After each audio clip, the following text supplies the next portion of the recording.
Ndabaramukije cane bakunzi ba Ntambwe Idahita TV na cane mwebwe abasanzwe mukurikirana kino kiganiro yaga muganga amagara meza kugubwa neza kuroranirwa mu vyanyu no mu banyu nivyo ndabipfurije. Mbahaye ikaze muri kino kiganiro gisanzwe giteramishwa na jewe Janvier Manirambona gifise intumbero yo gusangira n'abakunzi bacu inyigisho ntungamagara hamwe n'impanuro ntungamagara ngo bidufashe kushishikara kubungabunga amagara yacu. Tumenye ivyo dukwiye kwirinda, tumenye ivyo dukwiye gukora, tumenye n'iryari umuntu akwiye kwitabariza canke agatabariza uwiwe kubajejwe amagara y'abantu. Ubuheruka mu kiganiro yaga muganga twarabiye hamwe inyungu turonka zishaka kuri zitandatu iyo amaraso atemberezwa neza canke akwiragizwa neza mu mubiri wacu. Wewe utagikurikiranye urashobora kukiraba ngaho kuri Ntambwe Idahita TV.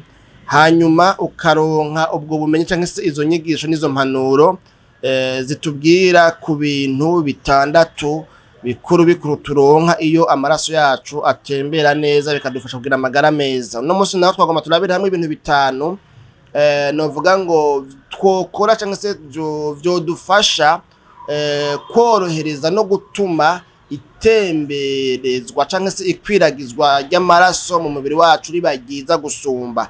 Nibiki twokora canke nibihe vyo dufasha kwameliora kongereza urugero amaraso akwiragizwa ko mu mubiri wacu kugira ngo dushishikare kuronka vya vyiza bitandatu bikuru twarabira hamwe mu kiganiro c'ubuheruka. Mwebwe bashasha mufyonde kuri sabone canke subscribe bizoba vyiza gusumba mwifatanije natwe mukaza muraronka ibiganiro vyacu dushira ko uko bukeye uko bwije vyatunganijwe. Ikintu cambere dukwiye gukora muri bino bintu bitanu mfise ngomba kuganira namwe umuntu kugira ngo yorohereze amaraso atembere neza mu mubiri akwiye gufungura ibigwiriyemwo vitamine C hamwe n'ama antioxidant. Ibi bintu vy'ama antioxidant twarabiganiriye ko mu biganiro vyarenganye twaravuzemwo yuko ibi bintu bifise ibintu bibiri nyamukuru.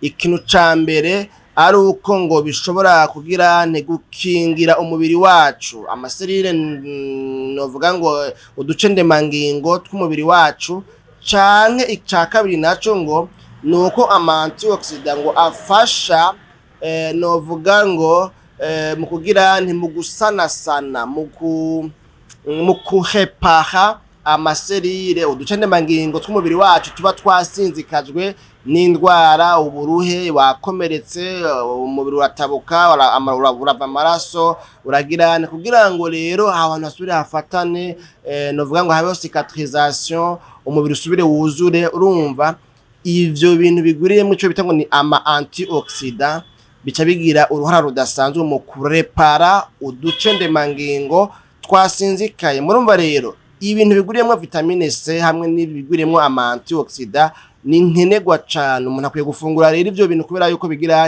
biraproteja kandi bikarenforcer les vaisseaux sanguins, imitsi itembereza amaraso icigira amagara meza irongererezwa ugukora neza no kubaho neza igihe dufungura ivyo bintu biguriyemo vitamine C hamwe n'ama antioxidant. Muri ico gihe rero umuntu ngo yoshishikara cyane kugufungura ibifumbo ivyamwa munyemere mvuye gutyo navyo nibifungurwa mugabo ivyamwa bifise ibara ritukura no kuvuga bitukura murazi nk'amatunda iyo bija hose aratukura amapera niko kuko. Hanyuma ngo umuntu agafungura n'ivyo bita ngo ni ama agrume navyo ni ivyamwa novuga ngo navyo nyibifise udutetetete cane tuvugemwo indimu hamwe n'imicungwe ama orange, les citrons et les oranges nazo ni fruits ziri mu mugwi vy'ibitangwa na agrume. Hanyuma umuntu kandi yofungura amapapayi n'ipapayi nazo ni sawa mu ivyo bintu vyose bifise ibara novuga ngo ry'umuhondo birimo vitamine C. Imicungwe amapapayi nizere ko n'imyembe nayo nyene ifise ibara rya orange nizirya jaune kumbure ngira ngo nivuye gutyo nayo nyene ibigwiriyemwo ama vitamine C. Ico ni ikintu cambere umuntu akwiye gukora kugira ngo bishishikare kumufasha korohereza itemberezwa canke ikwiragizwa ry'amaraso mu mubiri wacu. Ica kabiri umuntu akwiye gufungura ibigwiriyemwo omega 3. Iyo omega 3 ngaha bavuga yuko ifavoriza amaraso akaba fluide, amaraso ntavurirane, ahubwo amaraso novuga ngo akagirane akaba novuga ngo igiseseka bw'amazi kimeze neza. Les oméga 3 favorisent la fluidité du sang kandi ngo ziragirane réduisent les caillots. Les caillots ni kwa kuntu mu maraso hashobora kuba utuntu novuga ngo tumeze nk'utubuyebuye, tumeze nk'utubiye twiburungushuye twavuriranye indani mu maraso. Rero izo omega 3 ngo kimwe mu bintu bifasha kimwe mu bintu zifasha nako mu bijanye n'itemberezwa ry'amaraso mu mubiri wacu, omega 3 ngo zirafasha amaraso gutuma aguma ameze novuga ngo nk'amazi, no kuvuga amaraso ntavurire ngo amere nk'ibisururu hanyuma bice bigorana ingene atembera mu mitsi muri ya maveso sange. Hanyuma kandi izo omega 3 ziraheza zikagirane zikagabanya twatubuyebuye twiburungushura twibumbata mu maraso, kubera murabizi yuko habaye tudukaye tutubuyebuye utuntu novuga ngo tuvuriranye tumeze nk'utubuyebuye bica bibuza imitsi amaraso gutembera neza mu mitsi, bica bituma imitsi iziba. Muri ico gihe bavuga ngo omega 3 umuntu yoyironka mu mikeke niko novuga kumbure. Hanyuma kandi novuga ya mikeke yo mu kiyaga yo mu ruzi turya ibintu nyene nk'ivyo mu masaradine hose ziba ziriyo, uravyumva nyene. Hanyuma kandi ngo umuntu yofungura ibigwiriyemwo amanwa, ibigwiriyemwo amande, ibigwiriyemwo novuga ngo iyo amantuze abivyo bitongo ni ama oléagineux. Ivyo rero umuntu afunguye iyo mikeke yo mu ruzi, izo mboga zo mu ruzi, umuntu araheza karonkamwo iyo omega 3 gutyo bigaza bikamufasha kugira gutuma amaraso atavurirana kandi atahinduka ngo amere nk'utubuyebuye ngo bihave bizibira mu mitsi, hanyuma bitume amaraso adatembera neza ngo ashike aho yategerezwa gushika, kuko amaraso natashika aho yategerezwa gushika twaramaze kubona inyungu zitandatu. Izo nyungu nazo zitandatu ziboneka iyo amaraso atembera neza. Adatembera neza izo nyungu zitandatu ntazoheza ngo ronke. Ikintu cyagatatu muri bino bintu bitanu tuko turavuga umuntu yokora byo mufasha korohereza ikwiragizwa ry'amaraso mu mubiri, nuko ngo umuntu yofungura bigwiriyemwo amaregume. Amaregume navyo novuga ngo ni imboga kumbure. Izo mboga nazo ni za mboga ziba zifise novuga ngo couleur verte, ziba zisa n'icatsi kibisi.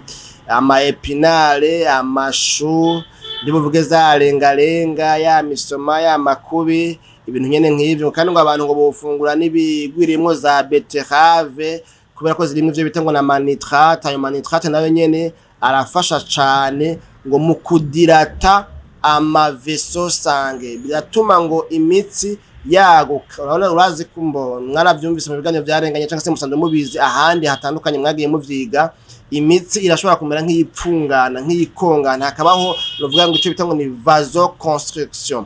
Rero izi mboga hamwe n'ibi bintu biguriyemwo amanitrate no kuvuga arivyo bita ngo na beterave birafasha kwagura imitsi yari imeze nk'iyigize nk'ipfunganye. Iyi imitsi yagutse naho birumvikana ko hari indani amaraso atarohenge natembera neza, hanyuma kandi ngo bigaca vyorohereza rero amaraso gutembera neza, gutyo umuntu akabona kuronka vya vyiza twabona umuntu aronka iyo amaraso atembera neza.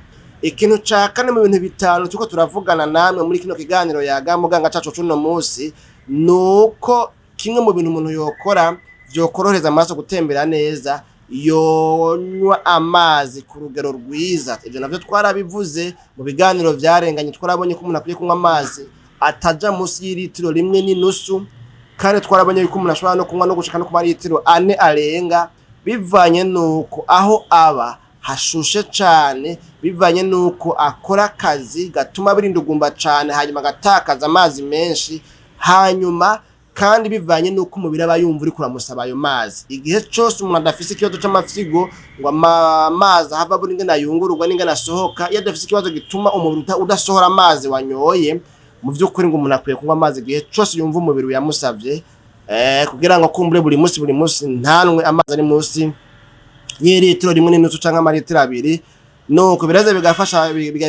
bigafasha novuga ngo kugira amagara meza, bigafasha no kugira ngo amaraso atemberezwe neza mu mubiri wacu atakibazo. Gutyo rero bigaca bituma umuntu agira amagara meza akora nka bya byiza twabonye muri kuno kunywa amazi. Rero ngo hariho n'ibintu bijanye n'ibirungo, ibintu bita ngo ni amaepice, hari ibirungo bimwe umuntu akwiye gufungura navyo bifasha muri ico gikorwa, ngo nk'ibijanye na gingembre ni kuvuga tangawizi, nayo twaravuze ibyiza byayo n'ingene umuntu yoyihereza n'ivyo umuntu yokwirinda, n'iryari umuntu yojya tangawizi n'iryari umuntu atokwihereza tangawizi cyangwa umuntu yojya tangawizi gute. Hari ibiganiro vyinshi ngaha kuri Ntambwe Data TV nibwo mutagiye mubikurikirana, novuga ngo mwarahomvye ubumenyi buri muri vyo, ariko mugabo biracashoboka ko mubikurikirana namwe murondera umwanya mukabiraba. Hanyuma kandi ibindi bintu umuntu yogira ne yoshobora gufungura nivyo bita ngo ni amakanele, murabona babitembereza ngaha ku mabarabara, nivyo bita ngo ni curcuma.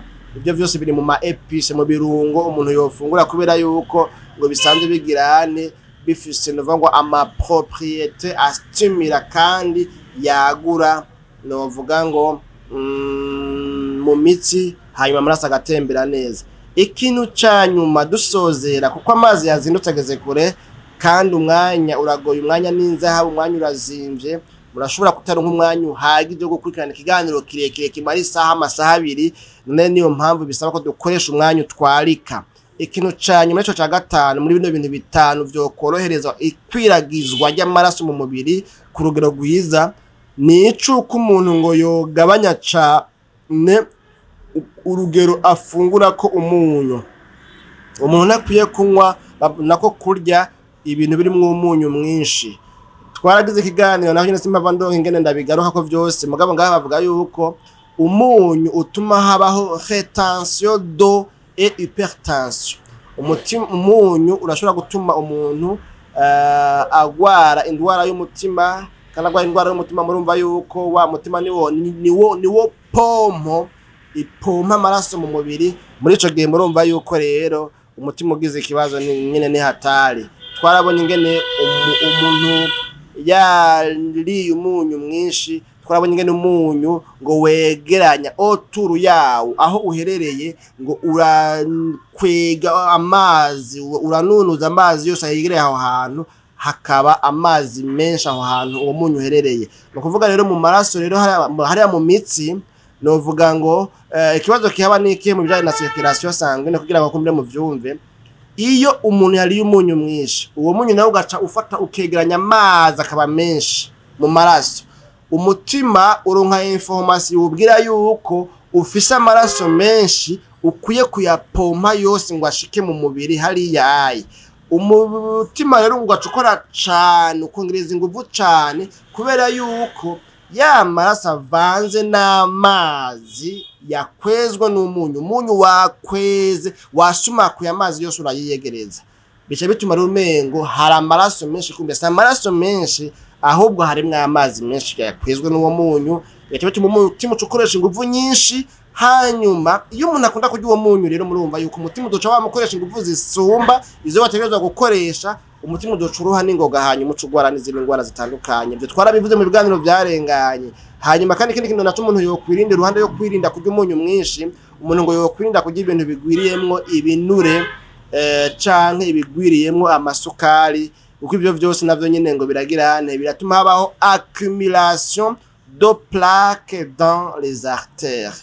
Ivyo bijanye n'ibinure hamwe n'isukari bituma hagirane hiyongera, novuga ngo ibinure hariya mu mitsi bikagirane bikihoma hariya mu mitsi indani, imitsi gaciziba izivye nayo, canke se novuga ngo igabanije lo calibre indani mu mitsi hariya aya, habayo vasoconstriction mu mitsi hakaga, bica bituma umutima ukoresha inguvu nyinshi wihata ngo urungike amaraso ashike ahantu hose yategerezwa gushika. Muri ico gihe naho rero kubera ko imitsi bayazi ibyo urumva umutima urahata, hanyuma ni wahata umwaka n'imyaka 2 uzoca uruha n'ingoga, usaze n'ingoga, hanyuma ibintu nyene bice bihuragura. None rero bakunzi b'ikiganiro Yaga Muganga, aha niho tugarukije kino kiganiro mwebwe mwagikurikiranye turabashimiye cyane mwabaye imfura mwatubereye abantu beza cyane abatarafenda kuri sabone mufenda kuri sabone kugira ngo mushishikare kuronka ibiganiro byacu jewe Janvier Manirambona nako ndakibashikiriza